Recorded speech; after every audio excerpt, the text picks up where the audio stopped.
Hare Krishna. Hare Krishna. Pranam. Hare Krishna. Hare Krishna. Hare Krishna. Hare Krishna. Hare Hare Krishna. Krishna. Namo Bhagavate Vasudevaya. Om Namo Bhagavate Vasudevaya. Om Namo Bhagavate Vasudevaya. Om Ajnanatimidandasya Jnananjana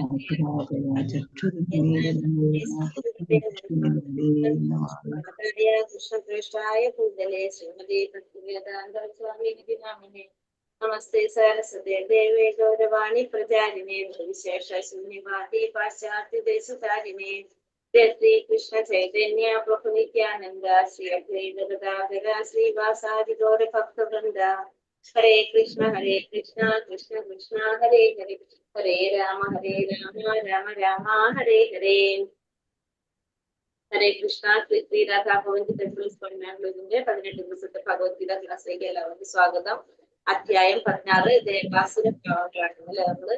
ഓരോ മനുഷ്യരിലും കാണുന്ന ദേവന്മാരുടെ അസുരന്മാരുടെ ഭാവം, ദേവാസുര ഭാവം, രണ്ട് ഭാവം ഓരോരുത്തരിലും ഉണ്ട്. നമുക്ക് ദൈവികമായിട്ടുള്ള ഭാവങ്ങളും ആസുരികമായിട്ടുള്ള സ്വഭാവങ്ങളും നമ്മളിൽ എല്ലാവരിലും ഉണ്ട്.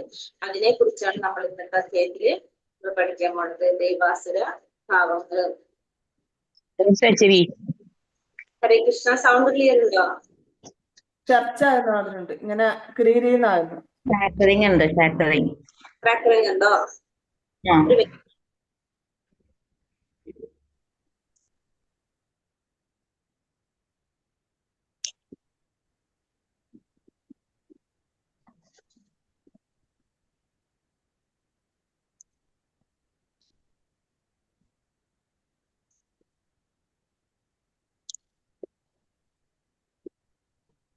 ഇപ്പൊ ഓക്കെ ആണോ?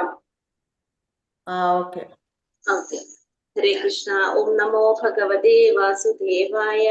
ശ്രീ ഭഗവാനുവാച അഭയം സത്വ സംശുദ്ധി ജ്ഞാന യോഗാവിവസ്ഥിതിഃ ദാനം ദമശ്ച യജ്ഞശ്ച സ്വാധ്യായസ്തപ ആർജവം അഹിംസ സത്യകർമ്മ ക്രോധം ത്യാഗ ശാന്തിരപൈശൂന്യം ദയാ ഭൂതേഷു ദോലുപ്സം മാർദ്ദവം ധീരചാപലം തേജക്ഷമാധുതി ശൗചമദ്രോഹം നാതിമാനിത ഭവന്തി സമ്പദം ദൈവീമഭിജാതസ്യ ഭാരത.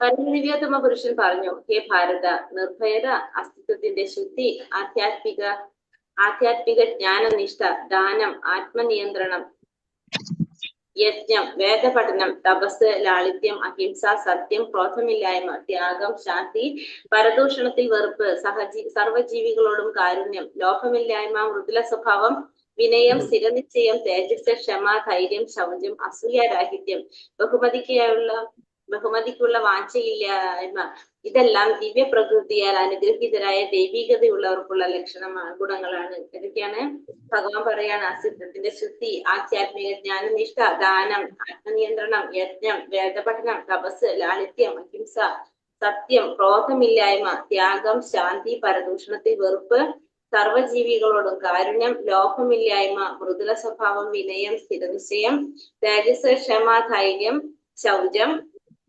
അസൂയരാഹിത്യം, ബഹുമതിക്കുള്ള വാഞ്ചയില്ലായ്മ, ഇതെല്ലാം ദിവ്യ പ്രകൃതിയാൽ അനുഗ്രഹീതരായ ദൈവികതയുള്ളവർക്കുള്ള ലക്ഷണങ്ങളാണ് എന്ന് ഭഗവാൻ പറയാണ്.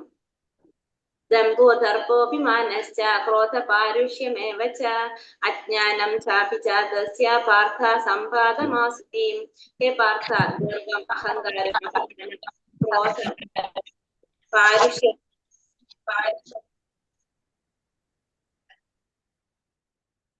അജ്ഞാനം എന്നിവ ആസുര ഗുണങ്ങളാണ്. അപ്പൊ ആസുരിക ഗുണങ്ങളാണ് ഇതൊക്കെ പറയുന്നത്. ഗർവ്, അഹങ്കാരം, അഭിമാനം, ക്രോധം, പാരുഷ്യം, അജ്ഞാനം, ഇതൊക്കെ ആസുരികമായിട്ടുള്ള ഗുണങ്ങളാണെന്ന് ഭഗവാൻ പറയാണ്. ഇനിതാ പറഞ്ഞ ദേവി സമ്പന്തി മോക്ഷായ നിബന്ധായ സുരീമത ആശുജ സമ്പദം ദേവി ആഭിജാതസ്യ പാണ്ഡവ. അഭൗതിക ഗുണങ്ങൾ മുക്തിസാധകങ്ങളും ആസുര ഗുണങ്ങൾ ബന്ധന കാരണങ്ങളുമാണ്. പാണ്ഡുനന്ദന, ദൈവിക ഗുണങ്ങളോടെ പിറന്നവനായതുകൊണ്ട് നീ ദുഃഖിക്കേണ്ട. എന്താ പറയണത്? അഭൗതിക ഗുണങ്ങള്, ഭൗതികത്തിന് പുറത്തുള്ള കാര്യങ്ങൾ അല്ലെ, ഭൗതികതയിലല്ലാത്ത അഭൗതികമായിട്ടുള്ള ഗുണങ്ങളും ഒക്കെ മുക്തിക്ക് കാരണമാകുന്നതും ആസുരിക ഗുണങ്ങള് നമുക്ക് എന്തിന് കാരണമാകുന്നത്? ബന്ധനത്തിന് കാരണമാകുന്നതാണ് ആസുരിക കാരണങ്ങള്. പക്ഷെ മുക്തിക്ക് കാരണമാകുന്നതാണ് ഭൗതിക ഗുണങ്ങള്. പാണ്ഡുനന്ദന അർജുനോട് പറയുകയാണല്ലോ, ദൈവിക ഗുണങ്ങളോടെ പിറന്നതായതുകൊണ്ട് നീ ദുഃഖിക്കേണ്ട ആവശ്യമില്ല. കാരണം നീ ദൈവിക ഗുണങ്ങളോടെയാണ് നീ പിറന്നത്, അതുകൊണ്ട് നിനക്ക് ദുഃഖിക്കേണ്ട ആവശ്യമില്ല എന്ന് ഭഗവാൻ ഇവിടെ പറയാണ്. സർഗലോകോസ്മിൻ ദൈവ ആസുര ഏവച ദൈവോ വിസ്തരശ പ്രോക്ത ആസുരം പാർത്ഥ മേ ശൃണു. ഹേ പാർത്ഥ, ഈ ലോകത്തിലുള്ള എല്ലാ സൃഷ്ടികളും ആസുരം ദൈവികം എന്നീ രണ്ട് വിഭാഗങ്ങളിലും പെടും. ഞാൻ ദൈവിക ഗുണങ്ങളെ പറ്റി വിസ്തരിച്ച് പറഞ്ഞുവല്ലോ, ഇനി ആസുരങ്ങളെ പറ്റി പറയാം. അപ്പൊ ഈ ലോകത്ത് ആകെ രണ്ടു തരം സൃഷ്ടിയുള്ളതാണ് ഭഗവാൻ പറയുന്നത്. ഒന്ന് ആസുരികതയിലുള്ളതും ഒന്ന് ദൈവികതയിലുള്ളതും. അപ്പൊ ആസുരിക സ്വഭാവത്തിലുള്ളതും ദൈവികതുമായിട്ടുള്ള രണ്ടു തരം സൃഷ്ടി മാത്രമേ ഈ ലോകത്തിലുള്ളൂ. അസുരന്മാരും ദേവന്മാരും, അല്ലെങ്കിൽ ആസുരിക സ്വഭാവം ദൈവിക സ്വഭാവം, രണ്ട് വിഭാഗം നമുക്കുള്ളൂ. ഞാനിപ്പോ ദൈവഗുണങ്ങളെ കുറിച്ച് നിനക്ക് പറഞ്ഞു തന്നു, ദൈവിക ഗുണങ്ങളെ പറ്റി പറഞ്ഞു, ഇനി ആസുരികളായി കുറിച്ച് പറഞ്ഞു തരാന്ന് അർജുനനോട് ഭഗവാൻ പറയാണ്. പ്രവൃത്തിയും ച നിവർത്തിയും ച ജനാനാ വിദുരാസുരഃ ന ശൗചം നാപി ചാരോ ന സത്യം തേഷു വിദ്യതേ. ചെയ്യേണ്ടത് എന്തെന്നോ ചെയ്യരുതാത്തത് എന്തെന്നോ ആസുര സ്വഭാവികൾക്ക് അറിഞ്ഞുകൂടാ. വിശുദ്ധിയോ നല്ല പെരുമാറ്റമോ സത്യസന്ധതയോ അവർക്കില്ല. അപ്പൊ ചെയ്യേണ്ടത് എന്താണ്, ചെയ്യാൻ പാടില്ലാത്തത് എന്താണെന്നൊന്നും ആർക്കറിയില്ല, ആസുര സ്വഭാവികൾക്ക് അറിയില്ല. മാത്രമല്ല വിശുദ്ധിയോ നല്ല പെരുമാറ്റമോ ഒന്നും അവർക്ക് കാണുന്നില്ല. അപ്പൊ അവർക്ക് എന്താണ് പ്രവർത്തിക്കുന്നത് അവർക്ക് പോലും അറിയില്ല. ആസുര സ്വഭാവത്തിലുള്ളവർക്ക് അവര് ചെയ്യുന്നത് എന്താണെന്ന് അവർക്ക് പോലും അറിയില്ല. അതാണ് അസുര സ്വഭാവികളുടെ പ്രത്യേകത. അവർക്ക് വിശുദ്ധി ഉണ്ടാവില്ല, നല്ല പെരുമാറ്റം ഉണ്ടാവില്ല, സത്യസന്ധതയൊന്നും അവർക്ക് ഉണ്ടാകുന്നില്ല. അസത്യം അപ്രതിഷ്ഠം തേ ജഗദാരു ജഗദാഹൂരനീശ്വരം അപരസ്പര സംഭൂതം കിമന്യത് കാമകൈതുകം. ഈ പ്രപഞ്ചം അസത്യവും അടിസ്ഥാനരഹിതവുമാണെന്നും അതിന് നിയന്ത്രണമായി ഒരു ഈശ്വരനില്ലെന്നും അവർ പറയുന്നു. ഈ പ്രപഞ്ചം എന്ന ആസുരിക സ്വഭാവത്തിലുള്ളത് എന്താ വിചാരിക്കുന്നത്, ഈ പ്രപഞ്ചം എന്ന് വെച്ചിട്ടുണ്ടെങ്കിൽ അടിസ്ഥാനരഹിതമാണ്, ഇതിന്റെ ഈശ്വരനില്ല എന്നാണ് ആര് പറയുന്നത്, ആസുരിക സ്വഭാവത്തിലുള്ളവർ ചിന്തിക്കുന്നത്. ലൈംഗിക അഭിലാഷം മാത്രമാണ് ഇതിന്റെ ഉൽപ്പത്തിക്ക് കാരണമെന്നും കാമമല്ലാതെ മറ്റൊന്നും കാരണമായിട്ടില്ലെന്നുമാണ് അവർ പറയുന്നത്. എന്താണ് ഇതിന് കാരണം, ഉൽപ്പത്തിക്ക് കാരണം എന്താണ്, കാമം, നമ്മുടെ അതിൽ ആഗ്രഹം മാത്രമാണ് എല്ലാത്തിനും കാരണം എന്നാണ് ആസുരിക സ്വഭാവത്തിലുള്ളവർ പറയുന്നത്. അതിന് നിയന്താവായിട്ട് ഒരു ഈശ്വരൻ ഉണ്ടെന്നും ആര് വിശ്വസിക്കുന്നില്ല, ഈ ആസുരിക സ്വഭാവത്തിലുള്ളവര് വിശ്വസിക്കുന്നില്ല. അവർ പറയുന്നത് ഇതൊക്കെ അടിസ്ഥാനരഹിതമായിട്ടുള്ള കാര്യങ്ങളാണ്, അസത്യമാണ്, ഇതിന് നിയന്തമായിട്ട് ഒരു ഈശ്വരൻ ഇല്ല, ഈശ്വരൻ ഇല്ലെന്ന് തന്നെയാണ് ആസുരിക സ്വഭാവത്തിലുള്ളവര് പറയുന്നത്. ഏതാം ദൃഷ്ടിമവഷ്ടപ്യ നഷ്ടമാത്മന്യൽപബുദ്ധയഃ പ്രഭാവം രുദ്രകർമാണ ക്ഷയായ ജഗദോഹിതഃ. ഈ നിഗമനങ്ങളെ പിന്തുടർന്ന് സ്വയം നഷ്ടപ്പെട്ടവരും അസുരന്മാരുമായി അല്പബുദ്ധികൾ ലോകനാശങ്ങളായ കൊടുക്രിയകളിലേക്ക് ഏർപ്പെടുന്നു. അപ്പൊ ഇത്തരം നിഗമനങ്ങളാണ് ഇവിടത്തെ പറഞ്ഞത്. അസുരന്മാര് ഭഗവാൻ ഇല്ല എന്നുള്ളതാണ് ചിന്തിക്കുന്നത്. അങ്ങനത്തെ നിഗമനങ്ങളെ പിന്തുടർന്ന് സ്വയം നഷ്ടപ്പെട്ടവരും അസുരന്മാരുമായ ഈ അല്പബുദ്ധികൾ ലോകനാശകങ്ങളായ കൊടുക്രിയകളിൽ ഏർപ്പെടുന്നു. അപ്പൊ ഇവരെന്ത് ചെയ്യുന്നത്, പറയാണ് ഭഗവാൻ ഇല്ല. പിന്നെ അത് മാത്രല്ല, അവരെന്ത് ചെയ്തുകൊണ്ടിരിക്കുന്നത്, ലോകത്തിനെ നശിപ്പിക്കേണ്ടതായിട്ടുള്ള, ലോകം നശിക്കേണ്ടതായിട്ടുള്ള ലോകനാശകങ്ങളായ കൊടുക്രിയകളിലേക്ക് അവര് ഏർപ്പെട്ടുകൊണ്ടിരിക്കുകയാണ് ചെയ്യുന്നത്. മമാശ്രിത്യ ദുഷ്പൂരം സംപമാനാമദാന്വിതഃ മോഹാത് ഗൃഹീത്വ സത്രാഹാൻ പ്രവർത്തന്തേഷു ജീവ്രതഃ. അടക്കാനാവാത്ത കാമം പൂണ്ടും ദമ്പം ദുരഭിമാനം എന്നിവയിൽ മുഴുകി വ്യാമോഹിതരായ അസുര സ്വഭാവികൾ ക്ഷണികമായതിൽ ആകർഷകരായി എന്നും വൃത്തിഹീനമായ കർമ്മങ്ങൾ ചെയ്തു വരുന്നു. എന്താ പറഞ്ഞ, ഈ അസുര സ്വഭാവികളുടെ സ്വഭാവം പറയാൻ അടക്കാനാവാത്ത കാമം, അവർക്ക് ഭയങ്കര ആഗ്രഹങ്ങളാണ് അല്ലെ. ആ ആഗ്രഹങ്ങൾ കൊണ്ട് പിന്നെ ദമ്പം ദുരഭിമാനം എന്നിവയിൽ മുഴുകി വ്യാമോഹിതരായ അസുര സ്വഭാവികള് ക്ഷണികമായിട്ടുള്ള കാര്യങ്ങളിൽ ആകർഷകരായിട്ട് വൃത്തിഹീനമായിട്ടുള്ള കർമ്മങ്ങളെല്ലാം ചെയ്തു പോകുന്നു ആര്, ആസുര സ്വഭാവികള്. ഇവിടെ ഒരു ഉദാഹരണം പറഞ്ഞിരിക്കുന്നത് പ്രജാപതി, ദക്ഷ പ്രജാപതിയെ കുറിച്ചാണ്. ദക്ഷ പ്രജാപതി ആരാണ്, സതീദേവിയുടെ അച്ഛനാണ്, അതായത് ഭഗവാൻ ശിവന്റെ ഭാര്യയുടെ അച്ഛൻ. ദക്ഷ പ്രജാപതി ഭയങ്കര അഹങ്കാരിയായിരുന്നു. കാരണം ബ്രഹ്മാവിന്റെ മകനാണ്. അപ്പോ കുറെ ഉത്തരവാദിത്തപ്പെട്ട ചുമതലകളൊക്കെ ആർക്കുണ്ടായിരുന്നു, ദക്ഷ പ്രജാപതിക്ക് ഉണ്ടായിരുന്നു. അപ്പൊ അദ്ദേഹം അതുകൊണ്ട് തന്നെ എല്ലാവരും തന്നെ ബഹുമാനിക്കണം എന്നുള്ളൊരു രീതിയിലായിരുന്നു ആരുടെ കാര്യങ്ങൾ പെരുമാറ്റവും പ്രവർത്തികളൊക്കെ ഈ ദക്ഷ പ്രജാപതിയുടെ പ്രവർത്തികളെല്ലാം. അങ്ങനെ ഒരു യാഗം നടക്കുന്ന സമയത്ത് ആ യാഗത്തിൽ എല്ലാവരും വന്നു. ഈ ദക്ഷ പ്രജാപതിയും അവിടെ ഉണ്ടായിരുന്നു. ദക്ഷ പ്രജാപതി ലാസ്റ്റ് ആണ് വരുന്നത്. ദക്ഷ പ്രജാപതി വരുന്ന സമയത്ത് മഹാദേവൻ, അതായത് ശിവൻ ദക്ഷ പ്രജാപതിയെ കണ്ടപ്പോ എണീറ്റ് നിന്നില്ല. മഹാദേവൻ ആ സമയം ഭഗവാനെ ധ്യാനിച്ചു കൊണ്ടിരിക്കുന്നത് കൊണ്ട് ദക്ഷ പ്രജാപതി വന്നത് കണ്ടില്ല, എണീറ്റ് നിന്നില്ല. അപ്പോ ദേഷ്യം വന്നു. അഹങ്കാരിയാണല്ലേ ദക്ഷ പ്രജാപതി. അപ്പൊ ദേഷ്യം വന്ന് അങ്ങനെ തമ്മിൽ സംസാരമായി. ആ യാഗം മുഴുവൻ എന്താണ്, അത് അലങ്കോലപ്പെട്ടു പോവാണ് ചെയ്യുന്നത്. അപ്പൊ അതിനുശേഷം വീണ്ടും ഒരു യാഗം നടത്താണ് ചെയ്യുന്നത്. വീണ്ടും ദക്ഷ പ്രജാപതി ഒരു യാഗം നടത്താൻ, പക്ഷെ എന്ത് ചെയ്തു, മഹാദേവനെ തന്റെ മകളായിട്ടുള്ള സതീദേവിയും ഒഴികെ ബാക്കി എല്ലാവരും ആര് വിളിച്ചു, ദക്ഷൻ വിളിച്ചു. പക്ഷെ ഇവരെ മാത്രം വിളിച്ചില്ല. എന്നിട്ടും സതി മറ്റുള്ളവരിൽ നിന്ന് അറിഞ്ഞിട്ട് എന്ത് ചെയ്യാണ്, ദക്ഷൻ നടത്തുന്ന ആ യാഗത്തില് പങ്കെടുക്കാനായിട്ട് പോകാണ്. ഭർത്താവായിട്ടുള്ള മഹാദേവൻ കുറെ തടഞ്ഞു. പക്ഷെ സതി പറഞ്ഞു പോയേ പറ്റൂ, അതെന്റെ വീടല്ലേ, അങ്ങനെ കുറെ കാര്യങ്ങളൊക്കെ പറഞ്ഞു. അങ്ങനെ അവിടെ ചെന്ന് സതിക്ക് ദേഷ്യം വന്നു. അവിടെ ചെന്നപ്പോ അവിടുത്തെ ഒരു സീറ്റ് കണ്ടപ്പോ, കാരണം യജ്ഞശിഷ്ടം എല്ലാവർക്കും വെച്ചിട്ടുണ്ട്, പക്ഷെ മഹാദേവന് മാത്രം വെച്ചിട്ടില്ല.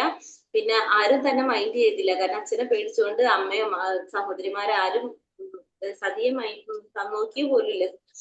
സതിക്ക് ഇങ്ങനെ എല്ലാം കൂടിയൊക്കെ ഭയങ്കര വിഷമവും ദേഷ്യമൊക്കെ കൂടി വന്നു.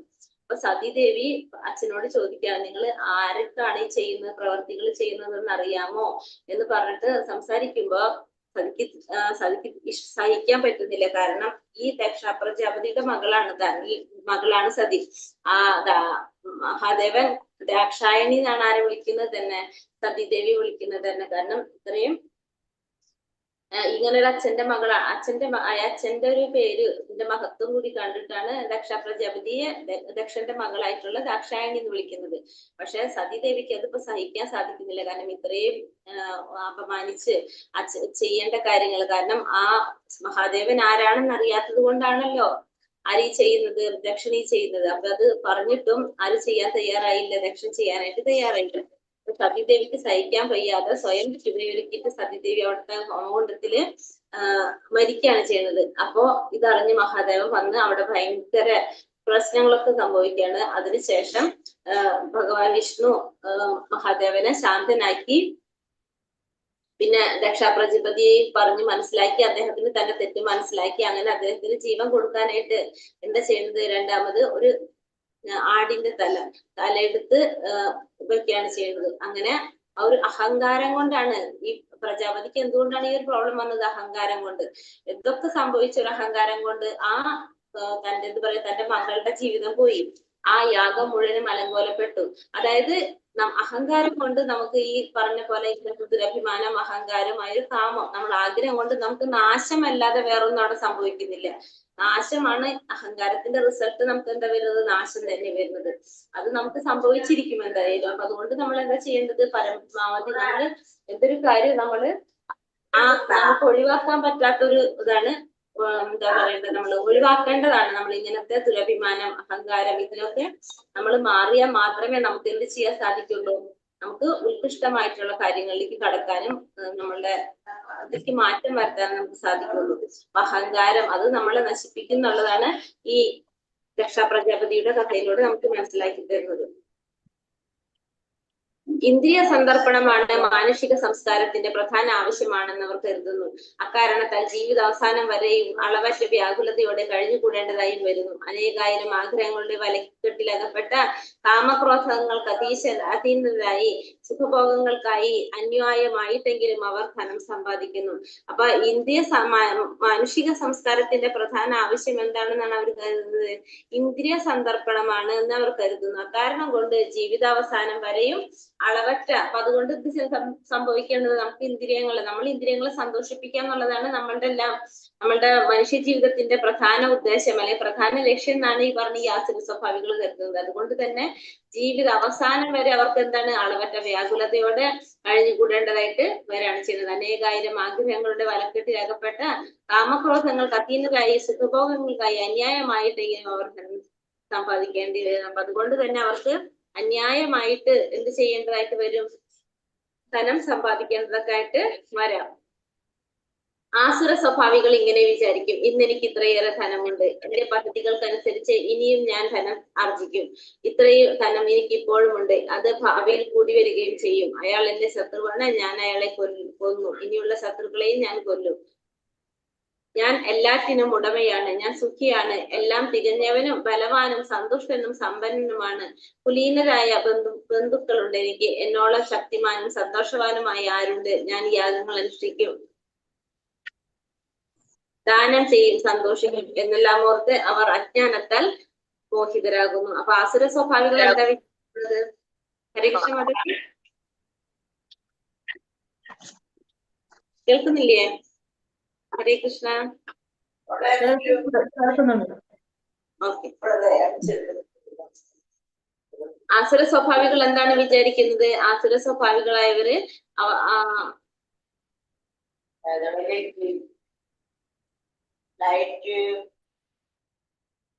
ഹരേ കൃഷ്ണ മാതാജി, ഒന്ന് മ്യൂട്ട് ചെയ്യാൻ പറ്റുന്നില്ല. ജ്യോതി മനോഹരന്റെ ഇതാണ് ഡിസ്റ്റർബ്.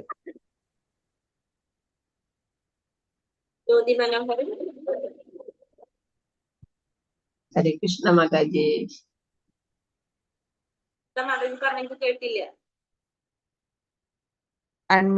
മ്യൂട്ട് ആക്കിയാലും പെട്ടെന്ന് അൺമ്യൂട്ട് ആവണം. അവിടെ എന്തോ സംസാരിക്കുന്നതാണ് ഡിസ്റ്റർബ്.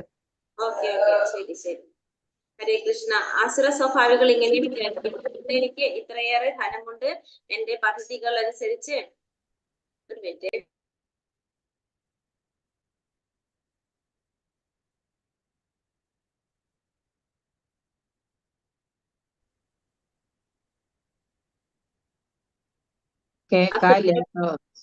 ശരി മാതാജി, ഓക്കെ. ഹരേ കൃഷ്ണ. ആസുര സ്വഭാവികൾ എന്താ വിചാരിക്കുന്നത്? ഇയാൾ എന്റെ ശത്രുവാണ്, ഇയാളെ ഞാൻ ഭാവിയിൽ കൊല്ലും. അതായത് ആ ശത്രുതാ മനോഭാവം ഉള്ളിൽ വെച്ച് ഇരിക്കുന്ന വ്യക്തികളാണ് ആ ആസുര സ്വഭാവികള്. പിന്നെന്താണ്? ഞാൻ സുഖിയാണ്, എല്ലാം തികഞ്ഞവനാണ്, ഞാൻ സന്തുഷ്ടനാണ്. അപ്പൊ കുറെ എനിക്ക് ബന്ധുക്കളുണ്ട്, എന്നെക്കോളം ശക്തിമാനായിട്ട് സന്തോഷമായിട്ട് ആരുമില്ല. യാഗങ്ങൾ അനുഷ്ഠിച്ച് ദാനം ചെയ്ത് കുറെ സുഖങ്ങൾ അനുഭവിക്കാൻ അവർക്ക് കിട്ടിയിട്ടുണ്ടാവും. അവരെന്ത് ചിന്തിക്കുന്നത്? ഇതെല്ലാം അവരുടെ ബുദ്ധിമുട്ട് കൊണ്ട്, അവരുടെ കഷ്ടപ്പാട് കൊണ്ട് കിട്ടിയതാണെന്നാണ് അവരെല്ലാം ധരിക്കുന്നത്. പക്ഷെ ഭഗവാൻ തന്നതാണെന്നോ തന്റെ കർമ്മത്തിനനുസരിച്ചാണെന്നൊന്നും ആരും ചിന്തിക്കുന്നില്ല. ആസുര സ്വഭാവികളൊന്നും ചിന്തിക്കുന്നില്ല. ആസുര സ്വഭാവികള് അവര് അജ്ഞാനം കൊണ്ട് വ്യാമോഹിതരായി തീർന്നിരിക്കുകയായിരിക്കും. അവര് എല്ലാ കാര്യങ്ങളും അവർ ചെയ്യും. അവരുടെ മനസ്സിൽ എന്താണ്? എല്ലാതും അവരുടെ ബുദ്ധിമുട്ട്, അവരുടെ കഷ്ടപ്പാട്, അവര് പ്രയത്നിച്ചിട്ട് കിട്ടിയതാണ് ഇതെല്ലാം എന്നാണ് അവരുടെ ചിന്ത വരുന്നത്. അനേക ചിത്ത വിഭ്രാന്ത മോഹജാല സമാവൃത പ്രസക്ത കാമഭോഗേഷു പതന്തി നരകേഷു ച.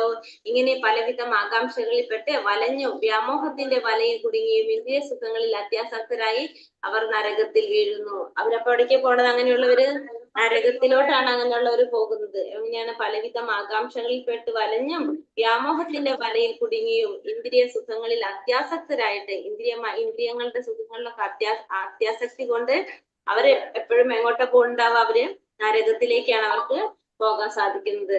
നിഷേധികളും സ്വയം സംതൃപ്തരുമായി സമ്പത്ത്, ദുരഭിമാനം ഇവയാൽ വ്യാമോഹിതരായി അഹങ്കാരത്തോടെ അവർ ചിലപ്പോൾ വൈദിക വിധികൾ അനുസരിക്കാതെ തന്നെ പേരിന് ചില യത്നങ്ങൾ ചെയ്യാനുഷ്ഠിക്കാറുണ്ട്. നിഷേധികളായിട്ടുള്ളത്, അല്ലെങ്കിൽ ഇവരൊക്കെ എങ്ങനെയാണ് പറഞ്ഞ, സമ്പത്ത്, ദുരഭിമാനം ഇവയാൽ വ്യാമോഹിതരായിട്ട് കുറെ എന്താ പറയുക, സമ്പത്ത്, ദുരഭിമാനം ഇവയാൽ വ്യാമോഹിതരായി അഹങ്കാരത്തോടെ അവർ ചിലപ്പോൾ വൈദിക വിധികൾ അനുസരിക്കാതെ തന്നെ പേരിന് ചില യജ്ഞങ്ങൾ അനുഷ്ഠിക്കാറുണ്ട്. വൈദികമായിട്ടുള്ള വിധികളൊന്നും അനുഷ്ഠിക്കാതെ പേരിന് ചില യജ്ഞങ്ങളൊക്കെ അനുഷ്ഠിക്കാറുണ്ട്. ആര്? ഈ ആസുരിക സ്വഭാവികൾ. അതെന്തിനാണ്? അവരുടെ കാര്യങ്ങൾക്ക് വേണ്ടിയിട്ട്, അവരുടെ സന്തോഷത്തിന് വേണ്ടിയിട്ട്, അവരുടെ ഇന്ദ്രിയങ്ങളെ സന്തോഷിപ്പിക്കാൻ വേണ്ടിയിട്ട്, അവരുടെ ഭൗതികമായിട്ടുള്ള ജീവിതങ്ങൾ നല്ല രീതിയിൽ ആക്കാൻ വേണ്ടിയിട്ടൊക്കെ ആയിരിക്കും ഇവരെന്ത് ചെയ്യുന്നത്? ഇങ്ങനെ പേരിന് യജ്ഞങ്ങളൊക്കെ ചെയ്യുന്നത്. അസുരന്മാർ നിത്യഹങ്കാരം, ബലം, ഗർവം, കാമം, ക്രോധം ഇവയാൽ സംഭ്രാന്തരായി തങ്ങളുടെയും അന്യരുടെയും ശരീരങ്ങളിൽ കുടികൊള്ളുന്ന പരമദിവ്യോത്തമ പുരുഷനോട് ഈർഷ്യാലുക്കളായി തീർന്ന് ശരിയായ ധർമ്മത്തെ പഠിക്കുന്നു. ഈ ആസുരിക സ്വഭാവത്തിലുള്ളവർ പിന്നെ എന്താ ചെയ്യുന്നത്? മിഥ്യാഹങ്കാരം, ബലം, ഗർവം, ഈ ക്രോധം ഇതൊക്കെ കൊണ്ട് സംഭ്രാന്തരായിക്കൊണ്ട് തങ്ങളുടെയും അന്യരുടെയും ഹൃദയത്തിൽ കുടികൊള്ളുന്നത് ആരാണ്? ഭഗവാൻ പരമദിവ്യോത്തമ പുരുഷനായ ഭഗവാനോട് ഈർഷ്യാലുക്കളായി അവര് ധർമ്മത്തെ തന്നെ പിഴയ്ക്കാണ് ചെയ്യുന്നത്. ആര്? പഴിക്കാണ് ചെയ്യുന്നത് ആസുര സ്വഭാവികള്. താനേഹം ദിശൂരാൻ സംസാരേഷു നരാധമാൻ ക്ഷിപാമ്യദ്രസ്സ ആ വരിയിൽ വല്ല മിസ്റ്റേക്ക് ഉണ്ടോ? ഒന്ന് വായിച്ച ശ്ലോകം. ഹരേ കൃഷ്ണ.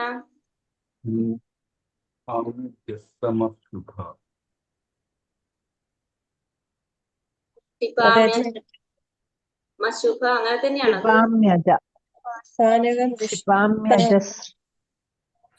ഷിപാമ്യജസ്ര മശുഭ തന്നെയല്ലേ?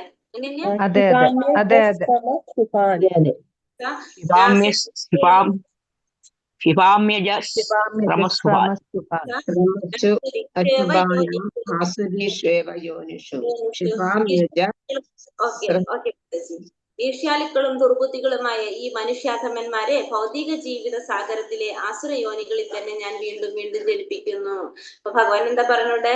ഈർഷ്യാലുക്കളും ദുർബുദ്ധികളുമായിട്ടുള്ള ഇത്തരത്തിലുള്ള മനുഷ്യ അധമന്മാരെന്നാണ് അവർ പറഞ്ഞിരിക്കുന്നത് അല്ലെ. മനുഷ്യന്മാരിലെ ഏറ്റവും അധമന്മാരായിട്ടുള്ളവരാണ് ഈ ആസുര സ്വഭാവത്തിലുള്ളവര്. അവര് ഭൗതിക ജീവിത സാഗരത്തിൽ ആസുര യോനികളിൽ തന്നെ ഞാൻ വീണ്ടും വീണ്ടും ജനിപ്പിക്കുന്നു. വീണ്ടും വീണ്ടും ഭഗവാൻ എന്താ ചെയ്യുന്നത്? ഈ മനുഷ്യന്മാരില് ഏറ്റവും അധമരായിട്ടുള്ള ഇവരെ ഭൗതിക ജീവിതത്തില് വീണ്ടും അവരിന്ന് ജന്മമെടുക്കേണ്ടതായിട്ട് വരും. പക്ഷെ അവരെങ്ങനെയാണ് ജന്മിക്കുന്ന? ഭഗവാൻ ആസുര യോനിയിലാണ് വീണ്ടും അവരെ ജന്മമെടുക്കുന്നത്. അപ്പൊ ഈ ദുർബുദ്ധികളായിട്ടുള്ള ഈ മനുഷ്യ അധമന്മാരാണ് അവര്. മനുഷ്യന്മാരിൽ ഏറ്റവും അധമന്മാരായിട്ടുള്ള ഏറ്റവും താഴ്ന്നതായിട്ടുള്ളതാണ് ഇത്തരം ആസുര സ്വഭാവത്തിലുള്ളവര്. അവര് വീണ്ടും ആസുര യോനിയിൽ തന്നെ ജന്മമെടുക്കാനായിട്ട് അവസരം കൊടുക്കുകയാണ് ഭഗവാൻ ചെയ്യുന്നത്. ആസുരീം യോനി മാ പെന്ന മൂഢ ജന്മനി ജന്മനി മാമാ പ്രൈപൈവ തന്ദേയ തതോ യാന്ത്യാധ മാം ഗതിം. ഹേ കുന്തിപുത്ര, ആസുര ജീവഗണങ്ങളിൽ അനേകം തവണ ജന്മമെടുത്ത ശേഷവും ഇത്തരക്കാർ ഒരിക്കലും എന്റെ അടുത്തെത്തുകയില്ല. ക്രമേണ അധികം അധികം നീചങ്ങളായ തലങ്ങളിലേക്ക് താഴ്ത്തപ്പെടും. അപ്പോ ഇത്തരത്തില് ആസുര സ്വഭാവികൾ എന്താ പറയുന്നത്? ഇവരുടെ ആസുര സ്വഭാവത്തിലുള്ളവര് ജന്മമെടുത്ത് ഭഗവാൻ എന്താ പറയുന്നത്?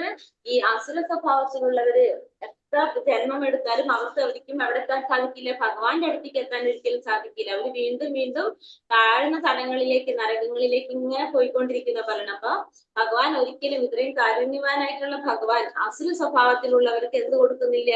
കാരുണ്യം ചൊരിയുന്നില്ല. ഭഗവാൻ അവർക്ക് കാരുണ്യം കൊടുക്കുന്നില്ല. എത്ര ജന്മം അവരെടുത്താലും അവരൊരിക്കലും ഭഗവാന്റെ അടുത്തേക്ക് എത്തുകയില്ല. ക്രമേണ അധികം അധികം താഴ്ന്ന നീച തലങ്ങളിലേക്ക് അവർ പോകാണ് ചെയ്യുന്നത്.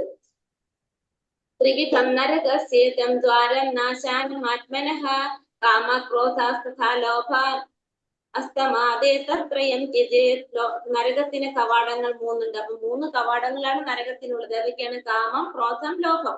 ബുദ്ധിയുള്ള ഏവരും ഇവയെ ഉപേക്ഷിക്കണം. കാരണം അവ ആത്മാവിന്റെ അധപതനത്തിന് വഴിതെളിക്കും. അപ്പൊ ആത്മാവിന്റെ അധപതനത്തിന് വഴിതെളിക്കുന്ന 3 കാര്യങ്ങളാണ് കാമം, ക്രോധം, ലോഭം. കാമം എന്ന് വെച്ചാല് ആഗ്രഹങ്ങള്. ക്രോധം നമുക്ക് ദേഷ്യം വരുന്നത് അല്ലെ. ലോഭം എന്ന് വെച്ചാൽ നമുക്ക് സ്വത്തിനോടുള്ള അങ്ങനത്തെ ആഗ്രഹങ്ങള്, ഭൗതികമായിട്ടുള്ള ആഗ്രഹങ്ങള്. അപ്പൊ ഈ 3 കാര്യങ്ങൾ നമ്മൾ ഉപേക്ഷിക്കണം. അതല്ലെങ്കിൽ നമ്മൾ ആത്മാവിന്റെ അധപതനത്തിന് കാരണമാകുന്നതാണ് ഈ 3 കാരണങ്ങൾ. നമുക്കറിയാം, നമുക്ക് എന്തെങ്കിലും ഒരു വസ്തുവിനോട് നമുക്ക് ആഗ്രഹം തോന്നിക്കഴിഞ്ഞാൽ അത് കിട്ടിയില്ലെങ്കിൽ നമുക്ക് ഭയങ്കര ദേഷ്യമായിരിക്കും. അപ്പോ നമ്മളുടെ സ്വഭാവം തന്നെ എന്താ സംഭവിക്കുന്നത്? ആസുര സ്വഭാവമായിട്ട് മാറാണ് ചെയ്യുന്നത്. ആ ദേഷ്യം നമ്മൾ പ്രകടിപ്പിക്കാൻ ശ്രമിക്കും പല രീതിയിൽ. ഇപ്പൊ നമ്മൾ ചെയ്യുന്നത് എന്താണെന്ന് നമുക്ക് തന്നെ മനസ്സിലാക്കാൻ പറ്റാത്ത, നമ്മൾ പഠിച്ചതാണ് അല്ലേ. നമുക്ക് അങ്ങനെ വരുമ്പോ നമുക്ക് എന്താണ് നമ്മൾ ചെയ്യുന്നതെന്ന് നമുക്ക് മനസ്സിലാക്കാൻ പറ്റാത്ത ഒരു സിറ്റുവേഷനിൽ വന്നിട്ട് നമുക്ക് സർവനാശം സംഭവിക്കുകയാണ് ചെയ്യുന്നത്. അതുകൊണ്ട് നമ്മൾ എന്ത് ചെയ്യണം? ആഗ്രഹങ്ങൾ നമ്മൾ ഒഴിവാക്കുക. ചെയ്യുന്നതെല്ലാം ഭഗവാന് സമർപ്പിച്ചുകൊണ്ട് ചെയ്യാം. അപ്പൊ നമുക്ക് സ്വാഭാവികമായിട്ട് ഉണ്ടാവില്ല, നമുക്കായ ഒരു ആഗ്രഹങ്ങൾ ഉണ്ടാവില്ല. ഇതിനെ ഒഴിവാക്കി കഴിഞ്ഞാൽ പിന്നെ എവിടേക്ക് പറഞ്ഞത്? ആത്മാവിലേക്ക് വഴിതെളിക്കുന്നു മാത്രമല്ല, പിന്നെ വേറൊക്കെ പറഞ്ഞ ഈ 3 കവാടങ്ങളാണ് നരകത്തിനുള്ളത്. കാമം, ക്രോധം, ലോഭം. ഈ 3നെ നമ്മൾ ഒഴിവാക്കണം. പിന്നെ ബുദ്ധിയുള്ളവരെ ഉപേക്ഷിക്കുന്നതാണ്. ആത്മാവിന്റെ അധപതനത്തിന് വഴിതെളിക്കുന്നതാണ് ഇതെല്ലാം തന്നെ. ആത്മാവിന്റെ അധപതനത്തിന് വഴിതെളിക്കുന്നതാണിത്. അതുകൊണ്ട് ഇതിനെ നമ്മൾ ഒഴിവാക്കേണ്ടത് അത്യാവശ്യമാണ്. ഏതേർ വിമുക്ത കൗന്ദേയ തമാദൗരൈസ്ത്രീഭിർനരഃ ആചാര്യസ്ഥാത്മനാശ്രയസ്തതോ യാതി പരാം ഗതിം. കുന്തിപുത്ര, ഈ 3 നരകദ്വാരങ്ങളിൽ നിന്ന് രക്ഷ പ്രാപിച്ചവർ ആത്മസാക്ഷാത്കാരത്തിൽ ഒഴുകുന്ന കർമ്മങ്ങൾ ചെയ്ത് ക്രമേണ പരമപദത്തിലെത്തും. ഈ 3 കാര്യങ്ങളെ നമുക്ക് കവർ ചെയ്യാൻ സാധിച്ചു കഴിഞ്ഞാൽ, ഏതൊക്കെയാണ്? കാമം, ക്രോധം, ലോഭം. ഈ 3 നമുക്ക് കവർ ചെയ്യാൻ സാധിച്ചു കഴിഞ്ഞാൽ ആ നരകങ്ങളിൽ നിന്ന് രക്ഷ പ്രാപിച്ച് അവർക്ക് എന്ത് ചെയ്യാൻ സാധിക്കും? ആത്മസാക്ഷാത്കാരത്തിലേക്ക് വരുന്നതിലേക്ക് സാധിക്കും. ഭഗവാന്റെ പരമപദത്തിലെത്താൻ സാധിക്കും. അതുകൊണ്ട് നമ്മൾ മൂന്ന് നരകദ്വാരങ്ങളിൽ നിന്ന് രക്ഷ പ്രാപിച്ചത്, അതായത് കാമം, ക്രോധം, ലോഭം, ഈ മൂന്നിൽ നിന്ന് നമ്മൾ രക്ഷ പ്രാപിച്ചു കഴിഞ്ഞാൽ നമുക്ക് എന്ത് ചെയ്യാൻ സാധിക്കും? കർമ്മങ്ങളെല്ലാം ചെയ്തുകൊണ്ട് പതുക്കെ ഭഗവാന്റെ പരമപദത്തിൽ എത്താനായിട്ട് നമുക്ക് സാധിക്കും. മനുഷ്യർ കാമം, ക്രോധം, ലോഭം എന്നീ മൂന്ന് ശത്രുക്കളെ പറ്റി കരുതലോണ്ടിരിക്കുക. അപ്പൊ നമ്മുടെ മനുഷ്യന്റെ ശത്രുക്കളാണ് ഏത്? ഈ കാമവും, ക്രോധവും, ലോഭം. കാമവും, ക്രോധവും, ലോഭം നമ്മൾ എന്ത് ചെയ്യണം? അതിനെ നമ്മൾ ഒഴിവാക്കാനായിട്ട് ശ്രമിക്കണം. ഈ ശത്രുവിനെ കരുതലോടെ നമ്മൾ ഇരിക്കണം. ഒരാൾ കാമ, ക്രോധ, ലോഭങ്ങളിൽ നിന്ന് എത്ര ഒഴിഞ്ഞു നിൽക്കുവോ അത്രത്തോളം അയാളുടെ ജീവിതം പരിശുദ്ധമായിരിക്കും. അപ്പൊ നമ്മൾ എത്രത്തോളം ഈ കാമ, ക്രോധ, ലോഭങ്ങളിൽ നിന്ന് നമ്മൾ മാറി നിൽക്കുന്നുവോ അത്രത്തോളം നമ്മുടെ ജീവിതം എങ്ങനെയായിരിക്കും? പരിശുദ്ധമായിരിക്കും എന്ന് പറയുന്നത്. കാരണം നമുക്ക് തന്നെ അറിയാവുന്നതാണ്, നമുക്ക് ആഗ്രഹം ഉണ്ടെങ്കിലാണ് എന്ത് സംഭവിക്കുന്നത്? ക്രോധം വരുന്നതും. പിന്നെ നമുക്ക് ഈ ലോഭങ്ങൾ കുറെ ഇങ്ങനെ വയ്ക്കുമ്പോ, അല്ലെങ്കിൽ നമ്മളൊരു കഥ കേട്ടിട്ടില്ലേ? ഒരു പണ്ഡിതനായിട്ടുള്ള ബ്രാഹ്മണന്റെ ആണോ എന്ന് പറഞ്ഞു കേട്ടിട്ടുണ്ടല്ലോ. നമുക്ക് എത്ര കിട്ടിയാലും ഇപ്പൊ ഒരു 100 കോയിൻ ആക്കാൻ വേണ്ടി ഫ്രീ ആയിട്ട് എവിടെന്നോ ഗോൾഡ് കോയിൻ കിട്ടിയിട്ട് വീണ്ടും അത് കൂട്ടാൻ വേണ്ടി എണ്ണം കൂട്ടി കൊണ്ടുവരാൻ വേണ്ടിയിട്ട് അയാൾക്ക് ടെൻഷനായി. അത്രയും നാള് സമാധാനമായിട്ട് ഇരുന്നൊരു ടെൻഷനായിരുന്നു. പക്ഷെ ആ സ്വർണ്ണ കോയിൻ കിട്ടിയതിന് ശേഷം എന്താണ് അയാളത് എണ്ണം കൂട്ടാനായിട്ട്, 50 ആണെങ്കിൽ അത് 100 ആക്കാനായിട്ട് അതിന്റെ ശ്രമം ഇങ്ങനെ ചെയ്തു. അപ്പൊ ഞാൻ ഉറപ്പില്ലാത്ത പോലെ ആവുന്ന അയാൾക്ക്. അപ്പൊ നമ്മളെല്ലാവരും എന്തിനു ശ്രമിച്ചുകൊണ്ടിരിക്കുന്നതാണ്? ഇതുപോലെ തന്നെ നമ്മളെ കയ്യിലുള്ളത് വീണ്ടും കൂട്ടിക്കൊണ്ടുവരാനായിട്ട്, ഉണ്ടാക്കാനായിട്ട് ശ്രമിച്ചുകൊണ്ടിരിക്കുകയാണ്. ഇല്ലാത്തത് നമ്മൾ ഉണ്ടാക്കാൻ ശ്രമിച്ചുകൊണ്ടിരിക്കുന്നത്. അപ്പൊ നമുക്ക് ഒരിക്കലും എന്തില്ല, നമുക്കൊന്നും ചെയ്യാനായിട്ട്, ഭഗവാനുമായിട്ട് ഒന്നും ചെയ്യാനോ ഒന്നും ആർക്കും സമയം കിട്ടുന്നില്ല, നമുക്ക് പറ്റുന്നില്ല. അപ്പൊ നമുക്ക് എന്താണ്, ഈ ആഗ്രഹങ്ങളില്ലെങ്കിൽ എന്തുണ്ടാവുന്നില്ല? ഇതൊന്നും നമുക്ക് സംഭവിക്കുന്നില്ല, അല്ലെ? ചെയ്യുന്ന എല്ലാ പ്രവർത്തികളും ഭഗവാന് സമർപ്പിച്ചുകൊണ്ടാണ് ചെയ്യുന്നതെന്ന് വെച്ച് കഴിഞ്ഞാൽ നമുക്ക് യാതൊരു പ്രോബ്ലം ഇല്ല. നമുക്കൊന്നും അതിനെപ്പറ്റി ചിന്തിക്കേണ്ട ആവശ്യം തന്നെ ഇല്ല. നമ്മളെല്ലാതും ഭഗവാന് സമർപ്പിച്ചു കഴിഞ്ഞാൽ സ്വാഭാവികമായിട്ടും അത് ഓട്ടോസെറ്റ് പോലെയാണ്. ഭഗവാൻ എല്ലാതും അതേ രീതിയിൽ നമുക്ക് നടത്തി തരും. അപ്പൊ അതുകൊണ്ട് തന്നെ നമ്മൾ എന്ത് ചെയ്യണം? എല്ലാ പ്രവർത്തികളും ഭഗവാന് സമർപ്പിച്ചുകൊണ്ട് നമ്മൾ ചെയ്യാനായിട്ട് ശ്രമിക്കണം.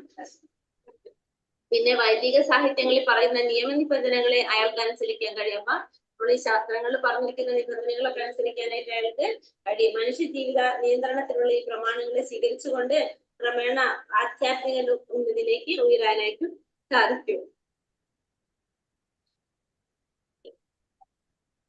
ഇങ്ങനെ കൃഷ്ണാവബോധം വരെ എത്താൻ ഭാഗ്യമുണ്ടായതിന് വിജയം സുനിശ്ചിതമാണ്.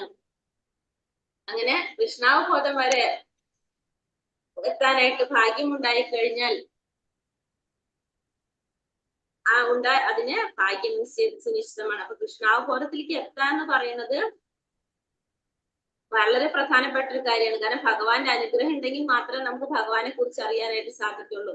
അതിന് നമ്മൾ എന്ത് ചെയ്യണം? കാമം, ക്രോധം, ലോഭത്തിനെ നിയന്ത്രിക്കാൻ ശ്രമിക്കണം. നാമം ജപിക്കണം. നാമം ജപിച്ച് പരിശുദ്ധിയിലൂടെ മാത്രമേ നമുക്ക് ഈ വഴിക്ക് പോകാനായിട്ട് സാധിക്കുന്നുള്ളൂ.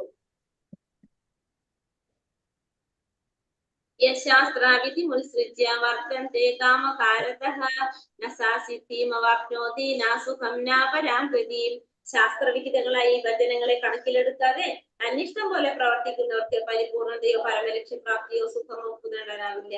അപ്പൊ ശാസ്ത്രവിധികളൊന്നും അനുസരിക്കാതെ തന്നിഷ്ടം പോലെ പ്രവർത്തിക്കാൻ, അങ്ങനെയുള്ളവർക്ക് പരിപൂർണത നേടാൻ സാധിക്കില്ല. പരമലക്ഷ്യപ്രാപ്തി സുഖം പോലും നേടാനാവില്ല. അപ്പൊ ഇങ്ങനെയുള്ളവർക്ക് പരമപദ പ്രാപ്തി ഉണ്ടാവില്ല. പിന്നെ അതേപോലെ തന്നെ പരമപദപ്രാപ്തി പരിപൂർണത ഉണ്ടാവില്ല. സുഖം പോലും ആർക്കും ലഭിക്കില്ല.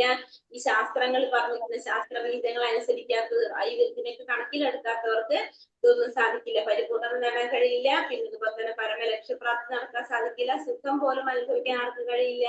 ഈ പരിപൂർണത നേടാത്തവർക്ക് സാധിക്കില്ല.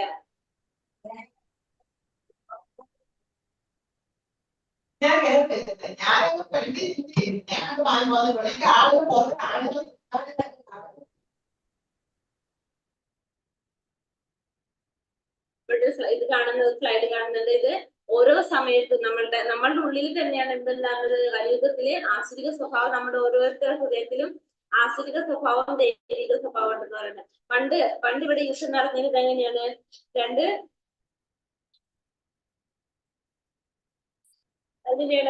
പണ്ട് ആദ്യം കൂടെ അങ്ങനെയാണ് മത്സരങ്ങൾ നടന്നിരുന്നത്. 2 ലോകങ്ങൾ തമ്മിലായിരുന്നു, അല്ലെ? 2 ലോകങ്ങൾ തമ്മിലായിരുന്നു നടന്നില്ല. അതിനുശേഷം പിന്നെ എങ്ങനെയായിട്ട് മാറി? 2 രാജ്യങ്ങൾ തമ്മിലായിട്ട്, ഒരു ലോകത്തെ 2 രാജ്യങ്ങൾ തമ്മിലുണ്ട്. അല്ലെങ്കിൽ പിന്നെ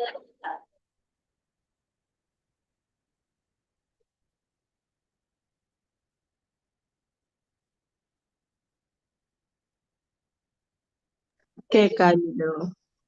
കേൾക്കുന്നത് കട്ടാവാൻ തോന്നുന്നു.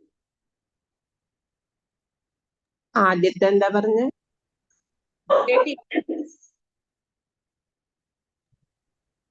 കേട്ടില്ല. വ്യക്തമാവണില്ലല്ലോ. ഓക്കെ പറയാം. അപ്പൊ നമ്മൾ പറഞ്ഞതെന്ന് വെച്ചിട്ടുണ്ടെങ്കിൽ രണ്ട് ലോകങ്ങൾ തമ്മില് ഒന്ന് ഏതാണ് അതെവിടെയാണ്? ഭൂമിക്ക് താഴെ അല്ലെ? അതും പിന്നെ ദേവന്മാരും തമ്മില് അതായിരുന്നു നടന്നിരുന്നത്. അപ്പൊ അത് നമ്മൾ എന്താ പറയാ, അസുരന്മാരും തമ്മിൽ വരുമ്പോ നമുക്ക് അത് പറയാം രണ്ട് ലോകങ്ങൾ തമ്മിലായിരുന്നു ആദ്യത്തെ മത്സരം നടത്തിയത്. അതിനുശേഷം പിന്നെന്തായി, രണ്ട് രാജ്യങ്ങൾ തമ്മിലായിട്ട് ശ്രീരാമനും രാവണനും തമ്മിൽ രണ്ട് രാജ്യങ്ങൾ തമ്മിലായിട്ടായി മത്സരം വന്നത്. പിന്നെ വന്നപ്പോൾ നമ്മളെ ഏത് യുഗം വന്നപ്പോഴാണ്? ദ്വാപരയുഗം വന്നപ്പോൾ എന്തായി, പാണ്ഡവരും കൗരവരും തമ്മിലായിട്ടായി. അപ്പൊ എന്തായി, ഒരു കുടുംബത്തില് തന്നെ രണ്ട് വ്യക്തികൾ തമ്മിലായിട്ടായി എന്ത് അവിടെ മത്സരം. അത് കഴിഞ്ഞിട്ട് കലിയുഗം വന്നപ്പോഴെന്തായി, ഒരു വ്യക്തിയിൽ തന്നെയാണ് എന്തുള്ളത്, ഒരു വ്യക്തിയിൽ തന്നെയാണ് ആസുരിക സ്വഭാവവും ദൈവിക സ്വഭാവവും ഉള്ളത്. അപ്പൊ ഒരു വ്യക്തിയിൽ തന്നെയാണ് ഇപ്പൊ എന്ത് നടക്കുന്നത്, മത്സരം നടക്കുന്നത്. അപ്പൊ നമ്മളിൽ തന്നെ എന്തുണ്ട്, ആസുരിക സ്വഭാവവും ദൈവിക സ്വഭാവവും നമ്മളിൽ ഓരോരുത്തരിലും ഉണ്ട്. അപ്പൊ അതുകൊണ്ട് ഇപ്പൊ കലിയുഗത്തില് ഒരു വ്യക്തികളിൽ തന്നെയാണ് എന്ത് വരുന്നത്, ഈ രണ്ട് തമ്മിൽ രണ്ട് മത്സരം നടക്കുന്നത്. ആസുരികമായിട്ടും ദൈവികമായിട്ടുള്ള മത്സരം നടക്കുന്നത് ഒരു വ്യക്തിയിൽ തന്നെയാണ്. നമ്മൾ എന്താ ചെയ്യേണ്ടത്, ആസുരിക സ്വഭാവത്തിനെ നിയന്ത്രിച്ചുകൊണ്ട് ദൈവിക സ്വഭാവം കൂട്ടാനായിട്ട് നമ്മൾ ശ്രമിക്കണം.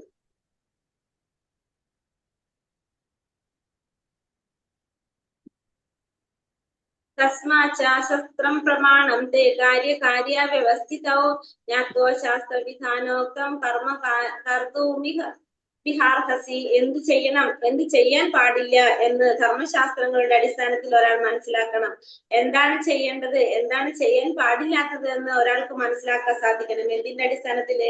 ധർമ്മശാസ്ത്രങ്ങളുടെ അടിസ്ഥാനത്തിൽ ഒരാൾക്ക് മനസ്സിലാക്കാനായിട്ട് സാധിക്കണം. ഈ നിയമ നിബന്ധനകൾ പഠിച്ചറിഞ്ഞ ശേഷം മാത്രം പ്രവർത്തിക്കുക തന്മൂലം ഉന്നതിയിലേക്ക് പ്രാപിക്കുക. അപ്പൊ ഈ നിയമങ്ങളെല്ലാം പഠിച്ചറിഞ്ഞിട്ട് പ്രവർത്തിച്ചു കഴിഞ്ഞാല് അവർക്ക് ഉന്നതിയിലേക്ക് പ്രാപിക്കാനായിട്ട് സാധിക്കും. അപ്പൊ എന്താണ് ചെയ്യേണ്ടത്, എന്താണ് ചെയ്യാൻ പാടില്ലാത്തത് എന്നുള്ള കാര്യമാർക്ക് അവർക്ക് അറിഞ്ഞിരിക്കണം. അപ്പൊ അത് പഠിച്ചറിഞ്ഞതിന് ശേഷം അവർ പ്രവർത്തിക്കാൻ തുടങ്ങി കഴിഞ്ഞാൽ അവർക്ക് ഉന്നതി പ്രാപിക്കാനായിട്ട് സാധിക്കും. ഭഗവത്ഗീതയിലൂടെ കൃഷ്ണനെ അറിയുകയും കൃഷ്ണാവബോധം ഉൾക്കൊള്ളുകയും ചെയ്ത് ഭക്തിയുടെ സേവനത്തിന്റെ മുഴുകുന്നവന്റെ വേദസംഹിതകൾക്ക് നൽകാവുന്ന അത്യുത്കൃഷ്ട ജ്ഞാനം അത്രയും നേടിക്കഴിഞ്ഞു. അപ്പൊ ഭഗവത്ഗീതയിലൂടെ ഭഗവാനെ കുറിച്ച് അറിയാം, കൃഷ്ണാവബോധം ചെയ്തു കഴിഞ്ഞിട്ടുണ്ടെങ്കിൽ ഭക്തിയുടെ സേവനത്തിൽ മുഴുകുന്നതിന് ഒരാൾക്ക് എന്താ ശ്രമിക്കുന്ന, വേദസംഹിതയിലെ വേദങ്ങളിൽ നൽകാവുന്നതിൽ ഏറ്റവും അത്യുത്കൃഷ്ടമായിട്ടുള്ള ജ്ഞാനം നേടിക്കഴിഞ്ഞു എന്ന് പറയാനായിട്ട് സാധിക്കാം. കാരണം വേദം എന്ന് പറഞ്ഞാൽ നമ്മൾ പറഞ്ഞു, വേദം എല്ലാത്തിന്റെ സാരാംശമാണ് എന്ത്, ഈ ഭഗവത്ഗീത. എല്ലാ വേദങ്ങളുടെ സാരാംശമാണ് ഭഗവത്ഗീത. അപ്പൊ ഭഗവത്ഗീത പഠിക്കുന്നതിലൂടെ നമുക്ക് എന്ത് പറയാൻ പറ്റും, നമ്മള് എല്ലാ വേദങ്ങളും നമ്മള് അതിന്റെ അറിവ് നമ്മൾ നേടിയെന്ന് പറയാനായിട്ട് സാധിക്കും. ശ്രീ ചൈതന്യ മഹാപ്രഭു ഈ പ്രക്രിയ അത്യന്തം ലളിതമാക്കിയിട്ടുണ്ട്. അപ്പൊ ചൈതന്യ മഹാപ്രഭു ആണ് ഏറ്റവും ലളിതമാക്കി തന്നിട്ടുള്ളത്. ഹരേ കൃഷ്ണ കൃഷ്ണ കൃഷ്ണ ഹരേ ഹരേ, ഹരേ രാമ രാമ രാമ ഹരേ ഹരേ എന്ന മഹാമന്ത്രം ജപിക്കാനും ഭഗവത് സേവനത്തിലെ ഭക്തിപൂർവ്വം ഏർപ്പെടാനും ഭഗവത് പ്രസാദം ഭക്ഷിക്കാനുമാണ് അദ്ദേഹം ജനങ്ങളോട് ഉപദേശിച്ചത്. അദ്ദേഹം ജനങ്ങളോട് ഉപദേശിച്ചത് എന്തൊക്കെയാണ്? ഒന്ന്, ഭഗവാന്റെ മഹാമന്ത്രം ജപിക്കാനായിട്ട്, പിന്നെ ഒന്ന് മഹാമന്ത്രം ജപിക്കാൻ പറഞ്ഞു, പിന്നെ ഭഗവാന്റെ പ്രസാദം ഭഗവത് പ്രസാദം ഭക്ഷിക്കാൻ പറഞ്ഞു, പിന്നെ അതുപോലെ തന്നെ മഹാമന്ത്രം ജപിക്കാൻ പറഞ്ഞു, ഭക്തിപൂർവ്വം ഭഗവാന്റെ സേവനത്തിൽ ഏർപ്പെടാൻ പറഞ്ഞു, പിന്നെ അതുപോലെ തന്നെ ഭഗവാന്റെ പ്രസാദം സ്വീകരിക്കാനായിട്ട് പറഞ്ഞു. 3 കാര്യങ്ങളാണ് എന്ത് പറഞ്ഞത്, ചൈതന്യ മഹാപ്രഭു നമ്മളോട് ആവശ്യപ്പെട്ടത്. എന്തൊക്കെയാണ്? ഒന്ന് മഹാമന്ത്രം ജപിക്കാനായിട്ട്, പിന്നെ ഭഗവാന്റെ സേവനത്തിൽ ഏർപ്പെട്ടിരിക്കാനായിട്ട്, പിന്നെ അതുപോലെ തന്നെ വേറെന്താ പറഞ്ഞത്, ഭഗവാന്റെ പ്രസാദം സ്വീകരിക്കാനായിട്ട്. ഈ 3 കാര്യങ്ങളാണ് ആര് പറഞ്ഞത്? ചൈതന്യ മഹാപ്രഭു നമുക്കായിട്ട് പറഞ്ഞിട്ടുള്ളത്. ഈ ഭക്തി സാധനങ്ങളിൽ നേരിട്ട് ഏർപ്പെട്ടിരിക്കുന്ന ഒരാൾ വൈദിക സാഹിത്യങ്ങൾ വീണ്ടും വണ്ണം പഠിച്ചിട്ടുണ്ടെന്ന് പറയാം. അപ്പൊ ഈ ഭക്തി സാധനങ്ങളില് നേരിട്ട് ഏർപ്പെട്ടിട്ടുള്ള ഒരാൾക്ക് തന്നെ വൈദിക സാഹിത്യങ്ങളെല്ലാം നല്ലവണ്ണം പഠിച്ചിട്ടുള്ളത് പറയാനായിട്ട് സാധിക്കും. ഹരേ കൃഷ്ണ കൃഷ്ണ കൃഷ്ണ ഹരേ ഹരേ, ഹരേ രാമ രാമ രാമ ഹരേ ഹരേ. പഞ്ചകൽപതരുപശ്ച കൃപാ സിന്ധോഭ്യവച പതിതാനാം പാവനേഭ്യോ വൈഷ്ണവേഭ്യോ നമോ നമഃ. अनंत कोटि वैष्णव वृद्धि की जय, श्रील प्रभुपाद की जय, श्रील गुरुदेव की जय, निताई गौर प्रमानंदे हरि हरि बोल. हरे कृष्ण. എല്ലാവർക്കും നന്ദി. ക്വസ്റ്റ്യൻസ് നോക്കാം. ആദ്യം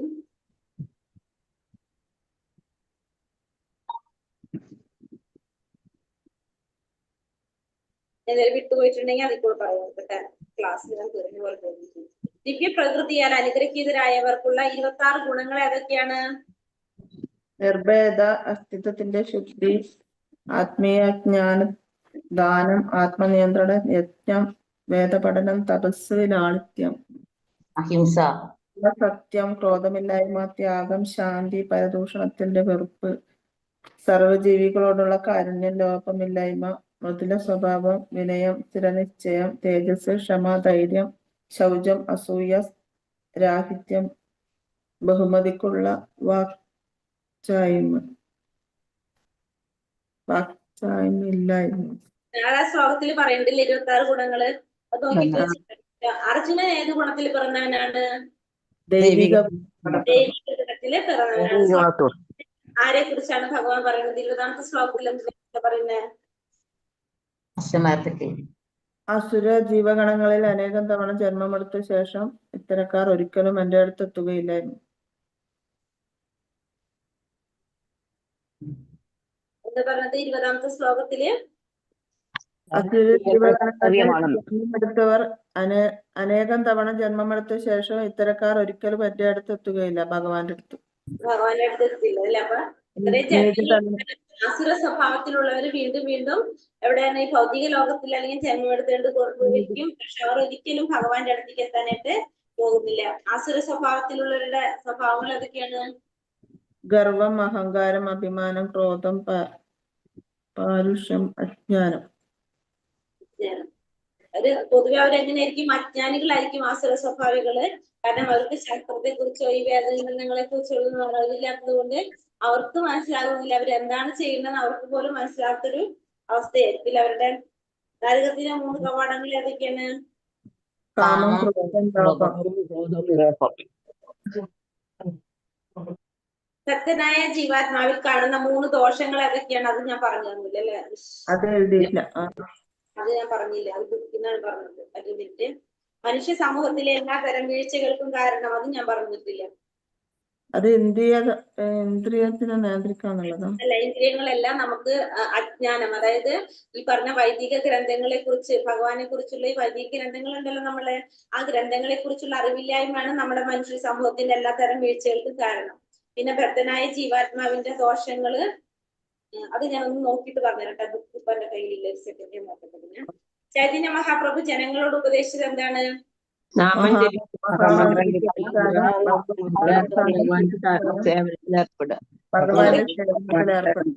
ഭഗവാന്റെ സേവനത്തിൽ ഏർപ്പെടുക, ഭഗവാന്റെ പ്രസാദം സ്വീകരിക്കും. പിന്നെ ഒരു കാര്യം കൂടി പറഞ്ഞല്ലോ, 3 പറഞ്ഞില്ലേ?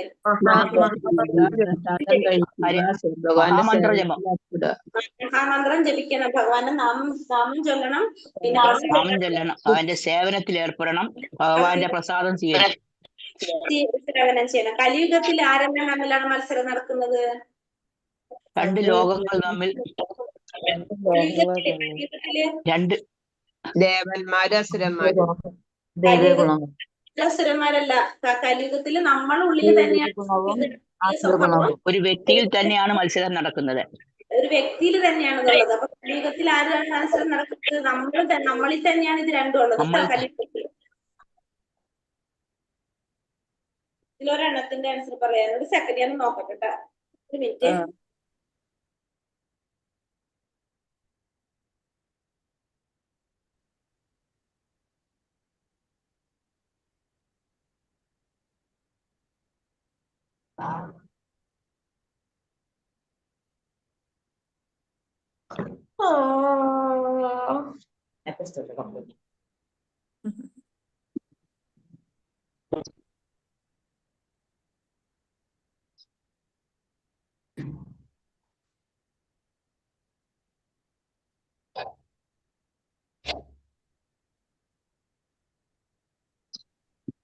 ഏത് ക്വസ്റ്റ്യൻ നമ്മൾ വിട്ടത്? 6 ബന്ധന ജീവാത്മാവിൽ കാണുന്ന 3 ദോഷങ്ങൾ. ജീവാത്മാവിൽ കാണുന്ന 3 ദോഷങ്ങള്. ഒന്ന് അപക്വമായ ഇന്ദ്രിയങ്ങള്. നമ്മളെ ഇന്ദ്രിയങ്ങൾ എങ്ങനെയാണ്? പക്വതയില്ലാത്ത ഇന്ദ്രിയങ്ങൾ. അപ്പോൾ നമ്മളെ ഇന്ദ്രിയങ്ങളെ സന്തോഷിപ്പിക്കാനാണ് നമ്മൾ ശ്രമിച്ചുകൊണ്ടിരിക്കുന്നത്. പിന്നെ വഞ്ചനാ പ്രവണത, തെറ്റ് വരുത്താനുള്ള പ്രവണത, വ്യാമോഹശീലം. നമ്മുടെ ബുക്ക് ഉണ്ട് എല്ലാവരുടെ കയ്യിലും. ലാസ്റ്റ് ശ്ലോകത്തില് 24ാമത്തെ ശ്ലോകത്തിന്റെ അടുത്ത പേജിൽ കേട്ടോ, അതായത് ലാസ്റ്റ് പേജിൽ 794 പേജ് നമ്പർ വരുന്നത്. അതില് അപക്വങ്ങളായിട്ടുള്ള ഇന്ദ്രിയങ്ങള്, വഞ്ചനാ പ്രവണത, തെറ്റ് വരുത്താനുള്ള പ്രവണത, വ്യാമോഹശീലം. ഇതാണ് നമ്മൾ മനുഷ്യരിൽ കാണുന്ന ദോഷങ്ങൾ. 4 ദോഷങ്ങൾ. ഭക്തനായ ജീവാത്മാവിൽ കാണുന്ന ദോഷങ്ങളാണ് ഇതൊക്കെ. നമ്മൾ ലാസ്റ്റ് വ്യാമോഹശീലം. വ്യാമോഹശീലം. പിന്നെ ഒന്നും കൂടെ ഉണ്ട് മാതാജി. അപക്വങ്ങളായ ഇന്ദ്രിയങ്ങള്, വഞ്ചനാ പ്രവണത, തെറ്റ് വരുത്താനുള്ള പ്രവണത, വ്യാമോഹശീലം. അടുത്ത മനുഷ്യ സമൂഹത്തിലെ എല്ലാത്തരം വീഴ്ചകൾക്കും കാരണം അത് അടുത്ത പാരഗ്രാഫിൽ നോക്കിയ ഭഗവാനെ കുറിച്ചുള്ള ജ്ഞാനം തരുന്ന പ്രമാണങ്ങളോടുള്ള വെറുപ്പ്. ഭഗവാനെ കുറിച്ച് ജ്ഞാനം തരുന്ന ഈ വൈദികമായിട്ടുള്ള ഈ ഗ്രന്ഥങ്ങളൊക്കെ ഉണ്ടല്ലോ, അതിനെ കുറിച്ചുള്ള വെറുപ്പാണ് നമ്മളുടെ മനുഷ്യ സമൂഹത്തിലുള്ള എല്ലാ വീഴ്ചകൾക്കും കാരണം. അത് നമ്മൾ ചെയ്യുന്ന ഏറ്റവും വലിയൊരു അപരാധമാണെന്നാ പറയുന്നത്. ഭഗവാനെ കുറിച്ച് ജ്ഞാനം തരുന്ന ഗ്രന്ഥങ്ങളെ ലാസ്റ്റ് പാരഗ്രാഫില് ഭഗവാനെ കുറിച്ചുള്ള ജ്ഞാനം തരുന്ന പ്രമാണങ്ങളോടുള്ള വെറുപ്പ്.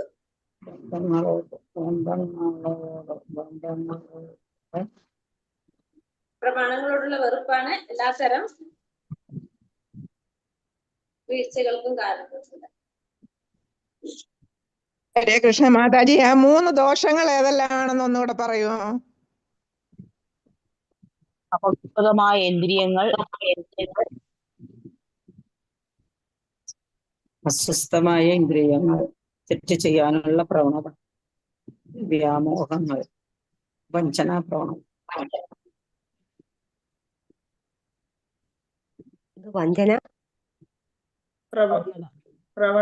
വഞ്ചനാശീലം, വഞ്ചനാ പ്രവണത, അപക്വമായ ഇന്ദ്രിയങ്ങൾ, വഞ്ചനാ പ്രവണത, തെറ്റുവരുത്താനുള്ള പ്രവണത, വ്യാമോഹശീലം.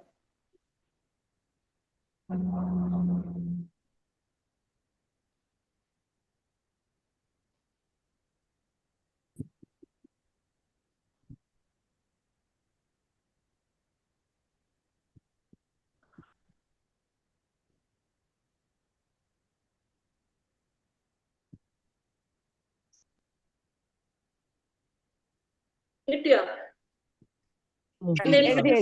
എഴുതി. ഇവിടെ നെറ്റ് പ്രോബ്ലം ഉള്ളത് കൊണ്ട് ഇടയ്ക്കിടയ്ക്ക് മുറിഞ്ഞു പോകുന്നത്. ഏതായാലും എഴുതി.